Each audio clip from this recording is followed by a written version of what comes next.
Here's a wake-up call for millennials. You may not be able to retire until age 75. That's according to a recent study from the finance site NerdWallet. NerdWallet alert. So what can young people do to make sure they're able to retire maybe a few years before that? First News reporter James Santelli talked with some financial experts. He joins us live in the studio. Good morning, James. Yeah, good morning, Dan and Lauren. Yeah, bad news for millennials like me. Make sure I can retire. That study looked at all the student loan debt in America and how much more expensive it has become to rent. So what's a millennial to do? Experts say start investing your money in stocks right away. Investing is great. You got to start young. You got to think long term. But you got to make sure your foundation is strong first. Make sure you got adequate reserve, minimize your debts. No matter how much you're making, think about seeing a financial advisor, like Tom. You don't need a lot of money to see a financial advisor. It doesn't necessarily have to even cost you a fee. You just need to get started. You need that accountability partner to get you on the right track and help avoid making those big mistakes that might be irrevocable. Well, here's a spot where millennials might know something about investing: the Williamson Business College at YSU.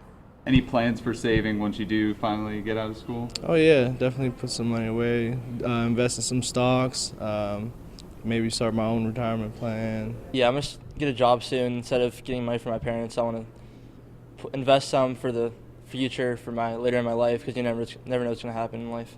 One thing these millennials have in common, they're confident they'll save enough themselves. Think you'll end up being all right? I think so. I think all my cards will play out right, but we'll see. I'm not a big spender, and I'm kind of conservative, so I think I'll be good down the line. You always need to have savings because you never know what's going to happen. Like, you never know if you get in a car accident or you just would need an extra dollar or two. Well, the Wall Street Journal has a whole financial checklist for millennials. They say start investing in stocks as early as possible. That money will multiply more than if it would if you started at age 30.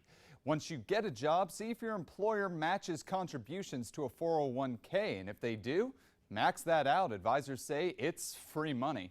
And make sure to pay off your high-interest debt right away, especially credit cards. If you don't, the money you're losing there will wipe out any earnings you're making. And for young investors, you can afford to take more risk. Put 60 to 80% of your money into stocks, according to the experts, and you can shift to bonds as you get older. Live in the studio, James Santelli, WKBN 27, First News.